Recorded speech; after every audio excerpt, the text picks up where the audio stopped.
伦多今年冬天异常寒冷，无论是家里暖炉坏了还是旧了，2023年想更换暖炉的小伙伴们千万要注意，因为今年的暖炉与热泵空调 Heat Pump 补贴是息息相关的，只有特定牌子才能申领到高额热泵空调补贴，选对了相当于免费更换热泵空调。如果选择的型号和品牌不匹配，就会很遗憾地错过这次补贴。当然，对热泵空调补贴计划有任何问题的小伙伴也可以随时问我们哦。那选择暖炉具体应该注意些什么呢？首先要根据房屋面积来选择暖炉的功率大小以及设备功能。要全面了解暖炉的品牌、口碑以及维修售后，避免之后出现隐患。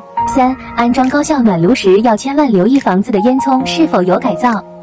暖气炉可选择 Single Stage、Two Stage 或者 Modulating， 不仅功能不同，更重要的是燃烧效率高的暖气炉可以节省更多能源账单，并且能提供更好的使用感受。